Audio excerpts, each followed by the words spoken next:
Assalamualaikum warahmatullahi wabarakatuh. Pada kesempatan kali ini, kami dari kelompok 7 akan membahas tentang supply chain management dan simulasi bergame. Perkenalkan, saya Aldi Skandar Putri Skandar dengan CP 123 dan dengan teman saya. Esra Sinaga, CP141. Dengan Meldi Yana Putri, CP 164.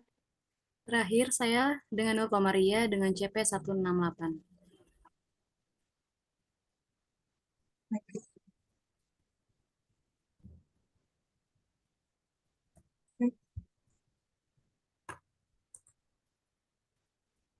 Yang pertama ada latar belakang game supply chain beer game. Supply chain manajemen atau SCM adalah bidang manajemen yang mengelola aliran barang, informasi, dan dana dalam rantai pasok dari produsen hingga konsumen akhir. Tujuan utama SCM adalah untuk meningkatkan kinerja rantai pasokan, meningkatkan efisiensi, mengurangi biaya, dan meningkatkan kepuasan pelanggan. The Beer Game merupakan game simulasi yang bertujuan untuk mengajarkan dasar-dasar SCM dan bagaimana rantai pasok dapat dipengaruhi oleh tindakan atau keputusan setiap individu dalam rantai pasok. Dalam permainan ini, setiap pemain mewakili bagian dari rantai pasokan dan bertanggung jawab atas keputusan yang mempengaruhi ketersediaan dan permintaan produk dalam rantai pasok. Next.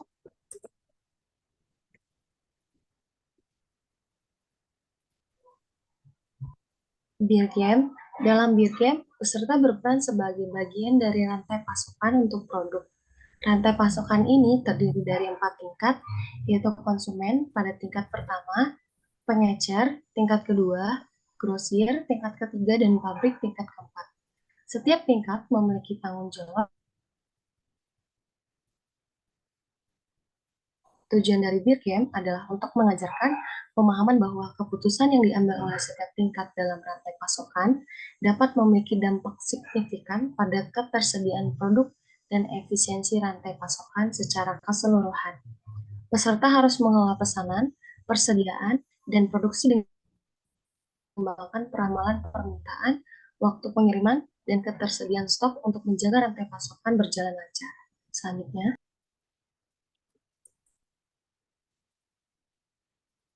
Selanjutnya itu ada stakeholder dari Beer Game. Yang pertama itu ada konsumen. Konsumen adalah pemain pertama dalam rantai pasokan. Mereka mewakili permintaan akhir produk.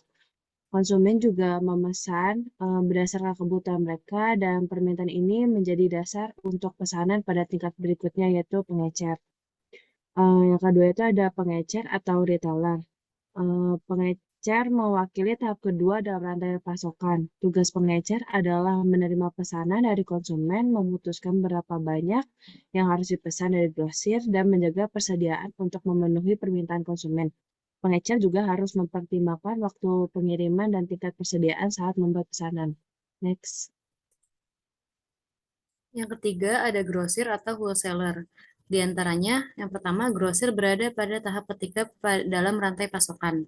Kemudian, tugas grosir adalah menerima pesanan dari pengecer, mengatur produksi di pabrik, dan mengirimkan pesanan ke pengecer sesuai dengan permintaan. Mereka juga harus mengelola persediaan dan waktu pengiriman dengan baik. Poin keempat yaitu pabrik atau factory. Poin pertama, pabrik berperan sebagai tahap terakhir dalam rantai pasokan. Tugas pabrik adalah memproduksi bir atau beer game sesuai dengan pesanan yang diterima dari grosir. Mereka harus mengelola produksi, persediaan bahan baku, dan waktu pengirimannya. Next. Selanjutnya ada implementasi.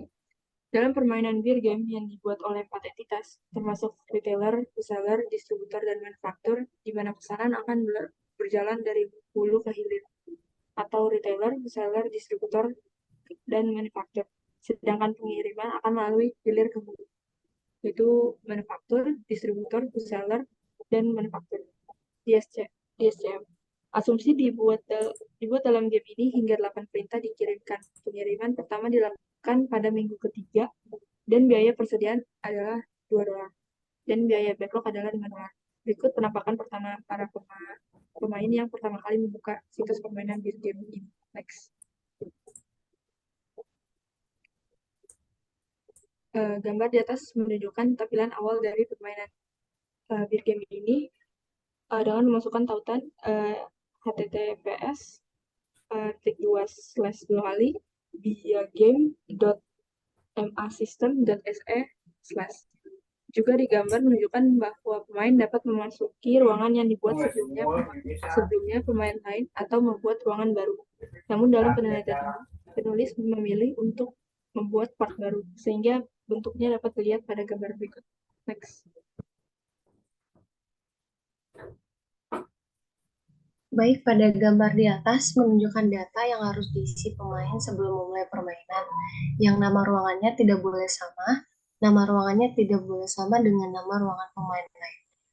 Hapus centang pada pengaturan default dan atur jumlah putaran yang menunjukkan lamanya minggu dalam permainan. Pilih variasi penjualan sesuai dengan kebutuhan pemain dan memungkinkan permainan menyampaikan. Langkah selanjutnya, pemain akan memilih satu atau lebih peran entitas mereka seperti yang ditunjukkan pada gambar di bawah. Selanjutnya, pada bagian ini menunjukkan tampilan setelah membuat ruangan tempat pemain berada dapat memilih peran mereka dan memulai permainan. Pemain juga akan menerima papan permainan sehingga mereka dapat mengisi data-data yang diperlukan selama permainan dan mencegah terjadinya kesalahan jika pada saat pemutaran sistem mengalami kesalahan. Berikutnya adalah papan permainan yang digunakan oleh pemain. Selanjutnya, Selanjutnya itu ada cara pengisian playsheet. Yang pertama itu ada week-nya itu dari mulai dari 0 diisi angka 0 karena tidak adanya proses transaksi pada minggu ke-0. Yang diisi hanyalah nilai dari inventor. Yang kedua itu ada incoming delivery diisi pada saat week kedua berdasarkan asumsi dan diisikan nilai outgoing order pada week ke-0. Yang ketiga itu ada available, diisi dengan jumlah barang tersedia minggu ini, dihitung dengan penjumlahan inventory minggu sebelumnya dan incoming delivery minggu ini. Yang keempat itu ada incoming order, merupakan tempat untuk pesanan yang masuk di mana berasal dari downstream, stage, atau hilir. To ship diisi dengan jumlah barang yang akan dikirim minggu ini, dihitung dengan penjumlahan backholder minggu sebelumnya dan incoming order pada minggu ini. Next. Yang keenam itu ada your delivery merupakan jumlah barang yang siap dikirim berdasarkan available atau to ship, kecuali available tidak memenuhi to ship. Yang ketujuh itu ada nilai backlog di input 0 apabila stakeholder dapat memenuhi kebutuhan yang dipesan. Apabila tidak bisa, maka jumlah yang dikirimkan dikurangi oleh stok barang yang ada.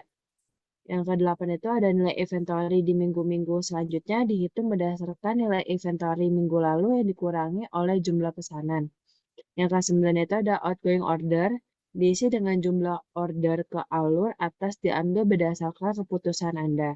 Yang ke-10 itu ada biaya yang dikeluarkan nilainya berasal dari jumlah inventory yang dikalikan oleh biaya inventory serta jumlah backlog yang dikalikan oleh biaya backlog sesuai asumsi atau batasan. Yang ke-11 itu ada total cost, merupakan jumlah dari setiap cost yang dikeluarkan. Di sini terdapat 3 cost, yaitu total cost, inventory cost, dan backlog cost. Next. Oke, selanjutnya gambar ini merupakan hasil akhir permainan di mana permainan yang efisien adalah pemain dapat menghilangkan persediaan dan simpanan agar tidak terlalu tinggi. Game ini juga bisa dimainkan sendiri hingga 4 pemain, namun seringkali mengalami kendala jika dimainkan 4 pemain. Nah, untuk kesimpulan dari supply chain management dan juga Beer Game ini, yaitu Beer Game adalah alat pembelajaran efektif dalam supply chain management. Permainan ini membantu peserta memahami konsep dasar SCM seperti peramalan, manajemen persediaan, distribusi, dan koordinasi dalam rantai pasokan. Hasil pemahaman dari permainan ini dapat diterapkan dalam situasi nyata untuk meningkatkan perencanaan persediaan, manajemen pesanan, pengendalian biaya, dan pelayanan pelanggan. Beer Game tetap relevan sebagai alat pembelajaran yang berharga dalam SCM. Nah, berikut adalah kesimpulan dari Beer Game dan juga Supply Chain Management. Nah, hanya itu dari kelompok 7, kurang lebihnya mohon maaf. Wassalamualaikum warahmatullahi wabarakatuh.